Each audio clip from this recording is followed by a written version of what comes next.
Você já percebeu como algumas pessoas conseguem conviver com praticamente qualquer tipo de indivíduo, enquanto outras entram em conflito por quase tudo?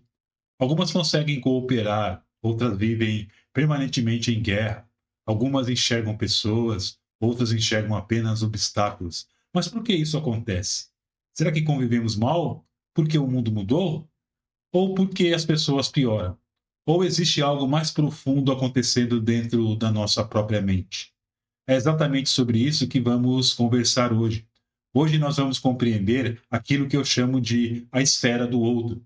Se nos vídeos anteriores falamos sobre a esfera do eu e depois sobre a esfera dos pares imediatos, hoje avançamos para um novo nível de existência humana, o espaço onde encontramos colegas de trabalho, professores, alunos, vizinhos, clientes, desconhecidos, as instituições, a sociedade. É aqui que aprendemos algo extremamente difícil: conviver com pessoas que não pensam como nós. Nessa esfera, três elementos tornam-se fundamentais. O primeiro é o nível da cooperatividade. A mediação ocorre por meio das regras e o controle acontece pela ética e pelo respeito. Essa é uma mudança profunda. Na esfera da intimidade, predominava o amor. Aqui não. Aqui não basta gostar das pessoas. Precisamos aprender a respeitá-las. Porque uma sociedade não sobrevive apenas de afeto, ela sobrevive de normas, de confiança, de responsabilidade e principalmente de cooperação. Pense em algo simples: o trânsito. Você provavelmente não conhece a maioria das pessoas que estão dirigindo ao seu lado. Mesmo assim, todos conseguem chegar ao seu destino. Por quê? Porque existe a cooperação, existe uma regra comum. Imagine se cada motorista resolvesse criar a própria legislação. Cada cruzamento seria uma guerra. O mesmo acontece dentro da sociedade. As regras, elas não existem para limitar nossa liberdade. Elas existem para tornar possível a nossa convivência. Por isso que nessa esfera a mediação deixa de ser apenas emocional, ela passa a ser normativa. A filosofia já discutia isso há milhares de anos. A Aristóteles ele dizia que o ser humano é um animal político, não porque gosta de política, mas porque somente vivendo em comunidade consegue desenvolver plenamente suas capacidades. Entretanto, viver em comunidade significa aceitar limites, aceitar diferenças, aceitar que nem tudo será feito do nosso jeito. E é exatamente aqui que muitos adoecem. Quando falamos em anomia psíquica, nós estamos descrevendo um estado em que a pessoa perde os seus referenciais internos.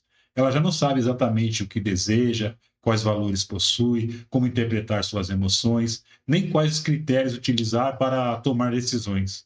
Quando isso acontece, ela passa a depender excessivamente do ambiente, da aprovação, das redes sociais, dos grupos e bastante da opinião dos outros.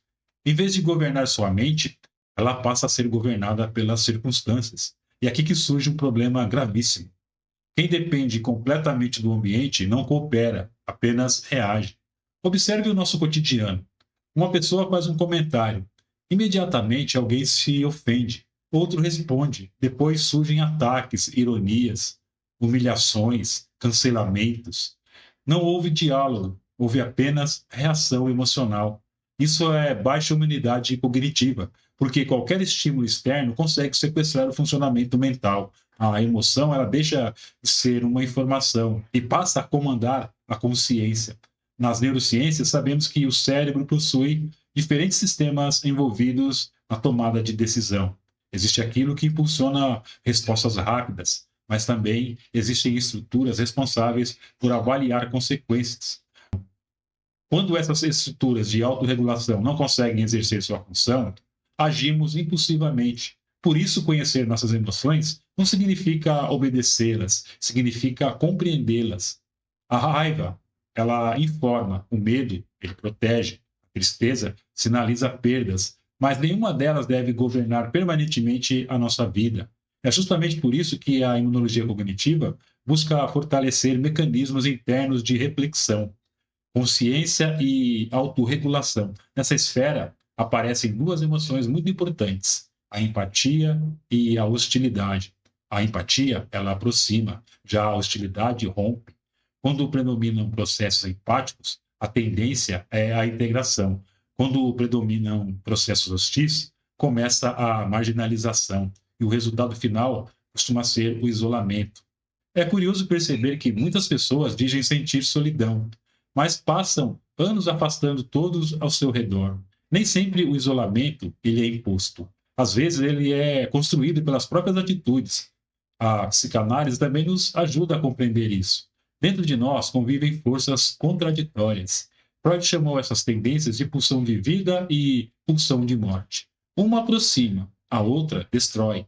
Uma constrói vínculos, a outra rompe relações. A maturidade psicológica não consiste em eliminar esses impulsos, mas em aprender a mediá-los. É aqui que entram os temperamentos.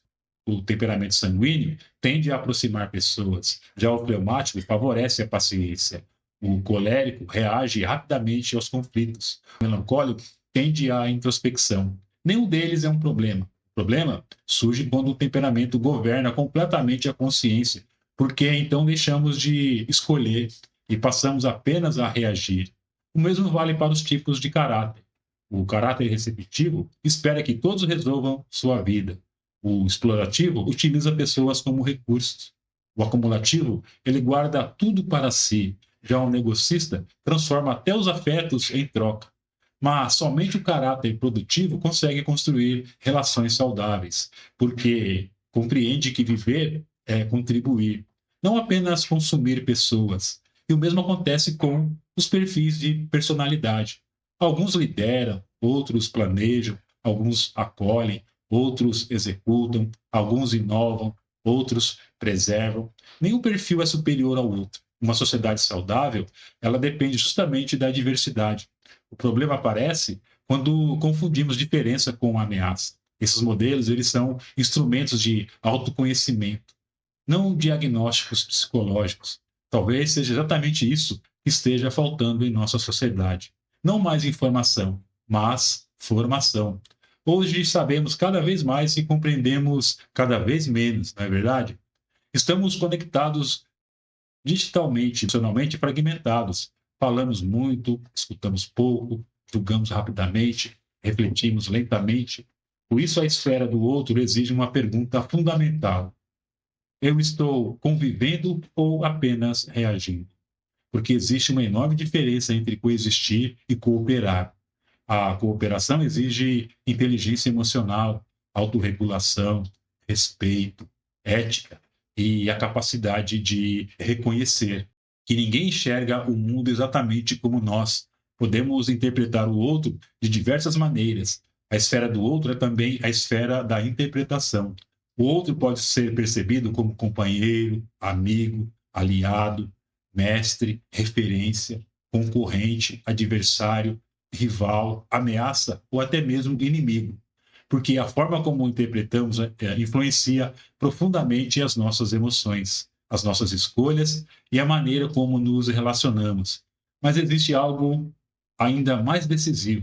Não é apenas o modo como vemos o outro que importa, também o modo como somos vistos por ele. Afinal, é no olhar do outro que a nossa identidade se constitui, pois é através do reconhecimento, da aceitação, da crítica e até da rejeição que construímos e transformamos aquilo que compreendemos, aquilo que nos define quem somos, porque a verdadeira maturidade ela aparece quando conseguimos permanecer fiéis a nossos valores, sem perder o respeito por quem pensa diferente. E quando conseguimos discordar sem desumanizar, quando conseguimos corrigir sem humilhar, e quando conseguimos defender princípios e transformar pessoas em inimigos, talvez seja justamente isso que a imunologia cognitiva esteja propondo: construir uma mente suficientemente forte para permanecer ética, mesmo diante da hostilidade, suficientemente consciente para não ser sequestrada pelas emoções e suficientemente madura